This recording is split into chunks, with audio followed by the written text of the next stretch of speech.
안녕하세요, 루트나입니다. 오늘 영상은 많은 분들께서 요청하시는 아이폰 SE2에 대해서 현재까지 취합된 정보와 시장 동향, 그리고 제가 예상하고 있는 내용을 정리해서 말씀을 드리도록 하겠습니다. 저는 채널에서 총 3번에 걸쳐서 아이폰 SE2에 관해서 말씀을 드렸습니다. 처음으로 소개를 해드렸던 영상은 지난 5월 초에 업로드를 했었는데요. 해당 영상에서 아이폰 SE2의 출시에 관한 궁극적인 당위성 하나를 말씀드렸는데, 당시로서는 어떤 매체에서도 다루지 않은 내용이었습니다. 바로 인도에 관한 내용이었죠. 이때만 해도 반신반의하시던 분들이 많이 계셨습니다. 그런데 지난 10월 17일 2,400만 구독자를 가지고 있는 미국의 공신력 있는 IT 채널이죠. CNET에서도 애플이 아이폰 SE2가 필요한 이유에 대해서 설명하면서 중요한 근거로 인도를 꼽았습니다. 이외에도 최근 수많은 매체에서는 아이폰 SE2에 관한 내용을 다루고 있습니다. 과연 이번에는 출시가 될까? 또 일부 매체의 신기루 루머성 보도로 반짝하고 은근슬쩍 넘어가는 것은 아닐까? 어떤 형태로 출시가 되고 언제 출시가 될까? 수많은 궁금증이 있으시죠? 아직도 정말 많은 분들께서 다양한 질문을 주시는데요. 이에 대한 이야기를 시작하도록 하겠습니다. IT, 전자기기 관련 시장에는 특히 항상 다양한 정보와 루머가 많습니다. 그런 이유는 새로운 기술 진보 속도가 매우 빠르고 기업들은 매 새로운 기술과 디자인을 적용한 제품들을 출시하는데, 이런 정보들을 인지하지 못하면 높은 감가상각률 때문에 손해본다라는 인식이 있기 때문입니다. 특히 카메라나 컴퓨터 등 높은 가격의 전자제품일수록 정보를 빨리 확보해야 미리 선택할 수 있는 기회가 생기기 때문입니다. 동일한 제품을 높은 가격에 구매했는데 반품이 불가능한 시점에 새로운 제품이 나오는 일과 같이 타이밍이라는 것은 잠재 고객이나 기업에게 가장 중요한 요소입니다. 일례로 앞선 블랙 프라이데이 영상에서 캐논 카메라에 대해서 말씀을 드렸었는데요. 캐논에서 가장 사랑받는 5D 시리즈나 최신 미러리스 카메라인 EOS R과 같은 제품들의 역대급 할인이 있었습니다. 과연 블랙 프라이데이와 연말이라는 이유 때문만으로 할인을 하고 있는 것일까요? 우선 2020년에는 도쿄올림픽이 있습니다. 그리고 캐논은 올림픽 공식 카메라 파트너입니다. 그렇다면 2020년에는 무엇인가 보여줘야 되겠죠. 캐논의 절대 경쟁사 소니는 최근 몇 년 새 완성도 높은 미러리스 카메라 라인업을 선보이면서 미러리스는 소니다 라는 인식을 만들 정도로 수많은 캐논 유저들을 데리고 갔습니다. 그런데 세계적으로 모두 인정받는 캐논의 렌즈 중에서 최근 출시한 모델들을 살펴보면 대부분 미러리스 카메라용 RF 렌즈를 출시하고 있습니다. 이런 움직임과 동향만 파악하셔도 2020년에 캐논에서 한번 일 크게 내겠구나,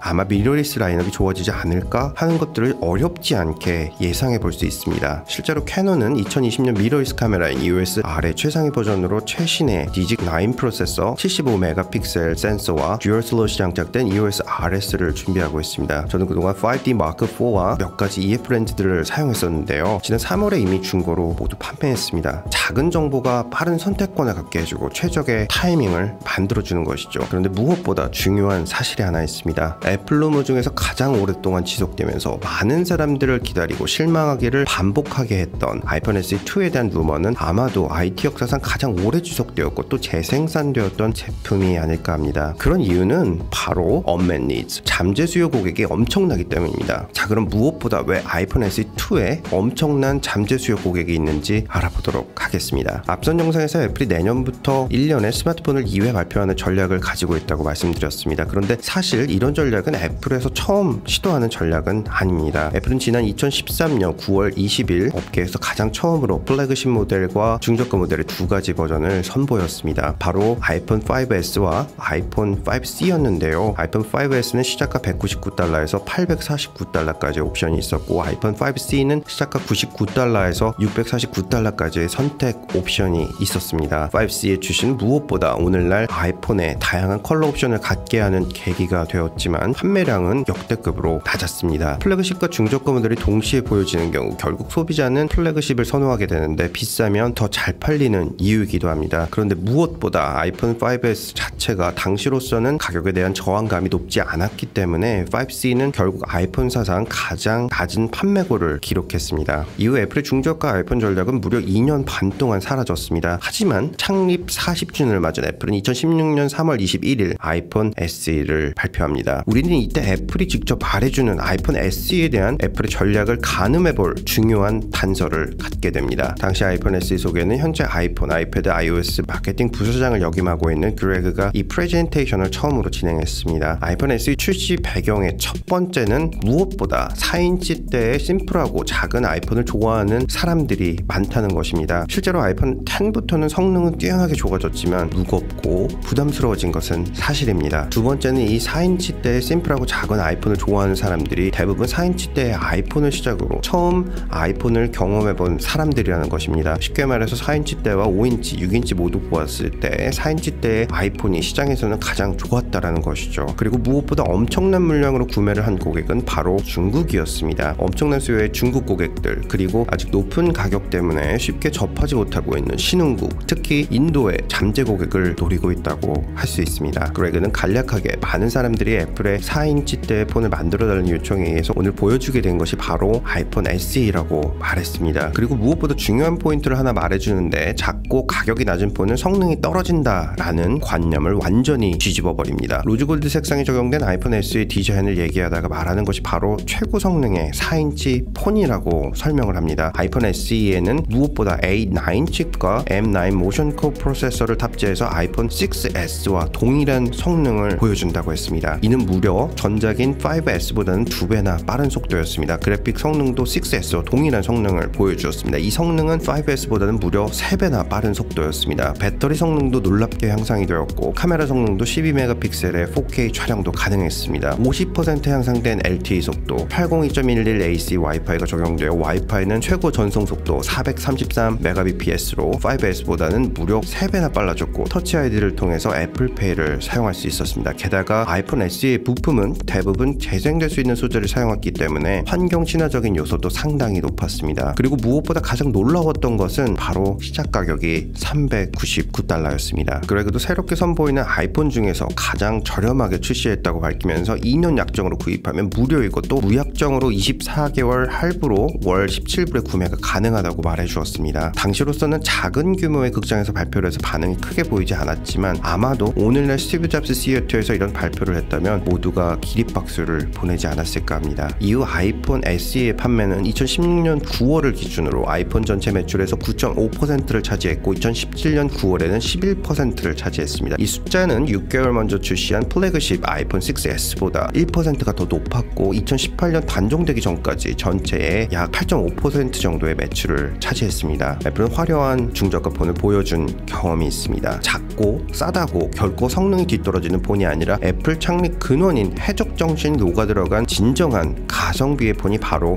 아이폰 SE였죠. 그런데 이런 전략을 바로 벤치마킹에서 부진의 수렁에서 탈출을 넘어서 미국 내 스마트폰 브랜드 선호도 5위로 진입한 기업이 있습니다. 네, 바로 구글입니다. 지난 5월 채널에서는 구글의 픽셀 3A를 소개해드리면서 은하계 최고 가성비 스마트폰이라는 제목을 사용했습니다. 당시 한국에 정식 발매가 되지 않을 예정이었기 때문에 자세한 리뷰 영상을 제작하지 않았지만, 구글 픽셀 3A는 100만원대 스마트폰 시대에 $399로 상당히 진보된 기술을 집약해 넣었고, 특히 당시 아이폰에는 없는 나이트샷 기능이 현저히 뛰어나서 차세대 아이폰에 동일 기능이 나오게 될 것을 바로 알려주는 중요한 단서가 되기도 했습니다. 픽셀 3A는 아이폰 유저로서 안드로이드 계열을 서브폰으로 사용하기에 지금도 최적의 폰이라고 생각합니다. 최근 비즈니스 인사이더에서는 월드 베스트 스마트폰 20위를 발표했는데, 10위에 등극한 아이폰 11 프로 모델보다 무려 6단계 위인 4위로 등극해 픽셀 3A가 얼마나 미국에 파급력이 있었는지 가늠해 볼 수 있었습니다. 무엇보다 이런 성공적인 배경에는 스마트폰 선두 기업들의 초고가 스마트폰 출시 경쟁이 이어지면서 높은 가격 장벽 때문에 쉽게 이동하지 못했던 언맨 니즈에 어필하였고, 구글의 성공적인 중저가 라인업 전략은 중저가 시장에 불을 지폈습니다. 직접 제품을 생산하던 삼성과 LG도 모바일 사업부의 수익성 확보를 위해서 제조사 개발 방식인 ODM 방식으로 저가형 제품 출시를 늘리기로 결정을 하였습니다. 결국 최고의 타이밍은 구글이 가지고 갔다고 보여줬습니다. 하지만 그렇다면 정말 의아한 점이 하나 있습니다. 충분한 가능성과 성공의 여세를 몰아갈 수 있다는 것을 너무나 잘 인지하고 있는 애플은 왜 그동안 아이폰 SE2를 제작하지 않았을까라는 점입니다. 이 점은 정확하게 말씀드리면 제작하지 않은 것이 아니라 최적의 타이밍을 기다린 것이라고 할 수 있습니다. 앞선 영상에서도 말씀을 드렸지만, 애플이 그동안 준비해왔고 향후 10년을 본격적으로 도약하는 신호탄은 2020년에 터지게 됩니다. 2020년에는 바로 5G가 시작되죠. 그런데 애플의 아이폰 5G는 2020년 봄이 아니라 가을에 시작됩니다. 10년 전 꿈의 이동통신으로 불리며 시작되었던 4G 네트워크는 현재 무선통신으로 실시간 비디오 스트리밍을 즐기는 시대를 살아가는 우리들에게 충분히 빠른 속도와 현존하는 가장 안정적인 네트워크입니다. 또한 5G 시대가 열린다고 해서 4G 네트워크가 하루아침에 사라지는 것도 아니죠. 애플은 이 4G 시대에 대미를 장식할 상징적인 무엇이 필요합니다. 그것이 바로 아이폰 SE2입니다. 자, 여기서 중요한 사실이 하나 더 있습니다. 아이폰 7 발표 이후 2017년 애플은 아이폰 8과 아이폰 10을 발표합니다. 이때 많은 사람들은 아이폰 9이 될 가능성이 있다고 보았지만 아이폰 출시 10주년을 뜻하는 10으로 출시가 되었죠. 이후부터는 아이폰 XS, XR, 아이폰 11, 아이폰 11 프로 라인으로 출시가 되었습니다. 이후 많은 사람들은 애플이 그냥 건너뛴 숫자가 바로 9이라고 생각했지만, 자, 애플의 꼼꼼함을 보았을 때 9이라는 숫자가 그냥 건너뛰어진 숫자였을까요? 바로 애플이 대미를 장식하기 위해 합격한 최고의 넘버가 바로 9입니다.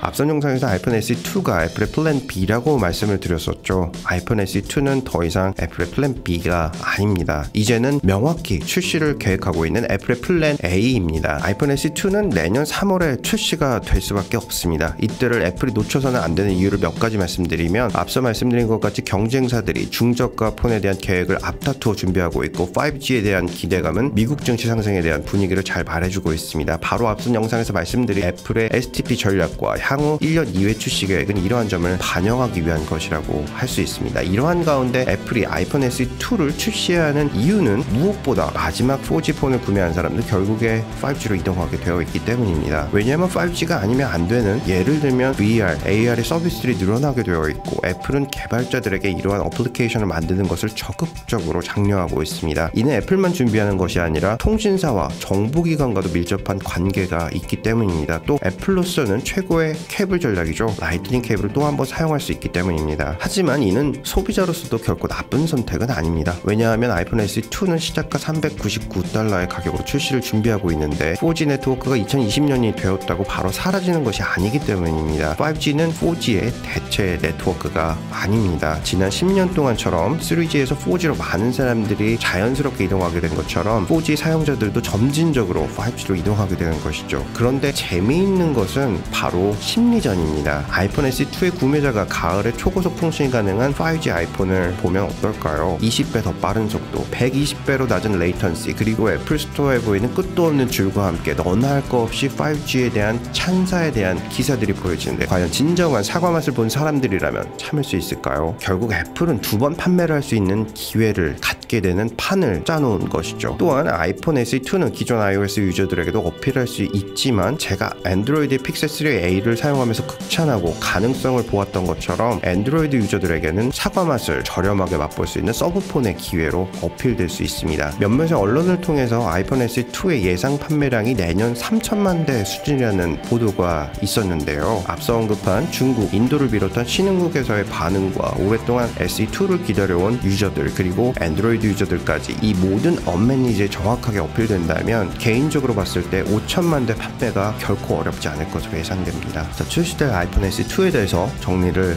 해드리도록 하겠습니다. 아이폰 SE2는 아이폰 9으로 출시가 될 예정이며 내년 3월에 출시를 예정하고 있습니다. 디자인은 아이폰 8에 거의 동일한 외형을 가지고 있으며 핵심 칩은 A13입니다. 4.7인치의 LCD 화면을 가진 아이폰 SE2에 LCD를 공급하는 업체는 LG 디스플레이, 재팬 디스플레이, 그리고 샤프에서 공급을 할 예정이며 현재 테스트가 마무리 단계 중인 것으로 알려지고 있습니다. 알려진 색상으로는 실버, 스페이스 그레이, 그리고 레드가 포함되고 용량은 64와 128GB 두 가지 옵션인 것으로 알려지고 있습니다. 아이폰 SE2의 메인 타겟은 중국과 인도 그리고 신흥국입니다. 아이폰 SE2의 생산은 중국의 팍스콘과 인도에 위치한 위스트론에서 내년 2월부터 본격적인 생산을 할 예정입니다. 그리고 정말 재밌는 것이 하나 더 있습니다. 바로 애플 아이폰 SE2의 내부 코드명인데요. 아이폰 SE2의 내부 코드명은 바로 제규어입니다. 제규어는 사자나 호랑이에 가려져 있지만 아메리카 대륙에서만 서식하는 엄청난 전투력을 자랑하는 고양이과의 맹수입니다. 비슷한 동물로 리오파드, 표범이 있는데요. 이 표범이라는 동물은 인도의 한 해에도 수차례 출몰을 해서 마을을 깜짝 놀라게 만드는 주범이기도 합니다. 과연 A13 칩을 가진 $399, 제규어는 인도와 신흥국을 넘어서 우리 모두를 깜짝 놀라게 할 수 있을까요? 항상 최고의 정보는 루트9에 있습니다. 감사합니다. 뉴욕에서 루트9이었습니다.